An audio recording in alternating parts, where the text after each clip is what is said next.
Mga idol ka-videokers, nandito tayo ngayon sa Sugod, Southern Leyte to witness and celebrate the 2025 Sinolog Festival ng ating mahal na bayan.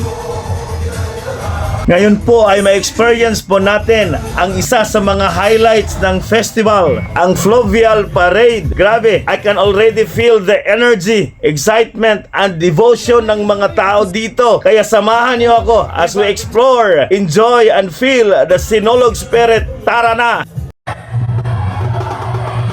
Maaga pa lang, todo na ang preparations. Tingnan nyo naman tong mga bangka, punong-puno ng dekorasyon, banderetas at mga imahe ni Santo Niño. Talaga namang nakaka-proud ang creativity ng ating mga kababayan.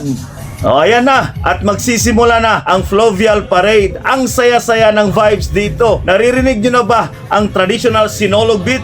Parang sumasayaw ang Santo Niño sa bawat galaw ng mga bangka. Grabe, sobrang ganda ng view mga idol ka-videokers. Perfect combination ng kultura, tradisyon at pagmamahal sa Santo Niño. Kaya naman every year mas lalong tumitibay ang koneksyon natin sa ating pananampalataya. Sobrang saya at fulfilling. Ito po ay aming paraan bilang pasasalamat sa mga blessings na natatanggap namin every year. Grabe, nakaka-inspire talaga. Salamat po and enjoy the parade mga ka-videokers. At ayan po ang ating Fluvial Parade 2025. Pero syempre, hindi pa dito nagtatapos ang celebration. Tuloy-tuloy pa rin ang sayawan, kantahan at mga pagdidiriwang ng ating kultura at pananampalataya. Mula dito sa Sugod, Southern Leyte, more power and God bless mga idol ka-videokers. Viva Pet Señor!